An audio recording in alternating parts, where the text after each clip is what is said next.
ನೋಡಿದ್ರಲ್ಲ ವೀಕ್ಷಕರೇ, ಇದು ನಮ್ಮ ದಾವಣಗೆರೆಯ ಅಧಿಕಾರಿಗಳ ಗುಣಲಕ್ಷಣ.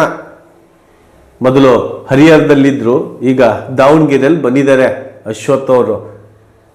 ಯಾವ ರೀತಿ ಮಾತನಾಡಿದ್ದಾರೆ ಅಂತ ಒಂದು ಆಡಿಯೋ ಸಮೇತ ಕೇಳಿಸ್ಕೊಂಬನ್ನಿ. ಸರ್ ನಮಸ್ತೆ.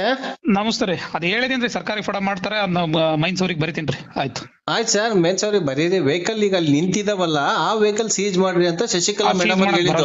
ಆ ವೆಹಿಕಲ್ ಹೆಂಗ್ ಸೀಸ್ ಮಾಡಕ್ ಬರ್ತದ್ರಿ? ಅಕೃತ್ಯ ನಡೆದ ಸ್ಥಳದಲ್ಲಿ ಇದ್ರೆ ಬರ್ತದ ಅಷ್ಟೇ. ಸ್ಥಳದಲ್ಲೇ ಇದೆ ಸರ್, ಕಳಿಸ್ತೀನಿ. ಸರ್ಕಾರಿ ಫಡ ಮಾಡ್ತದ್ರಿ, ಮಾಡೋ ಕೆಲಸ ಬೇಕಾದಷ್ಟು ಅದಾವೆ.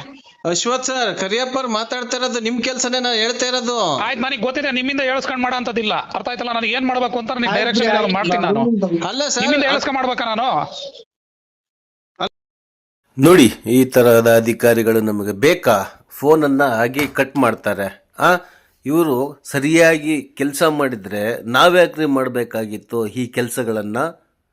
ಇವ್ರು ಹೇಳ್ತಾರೆ, ಬಾಯಿ ಸಿಕ್ಕೋಗಿ ಮಾತಾಡ್ತಾರೆ ಅಧಿಕಾರಿಗಳು ಅಂತೇಳಿ. ಇದು ನಿಮ್ಮದೇ ಧ್ವನಿ, ನಿಮ್ಮದೇ ಶಕ್ತಿ.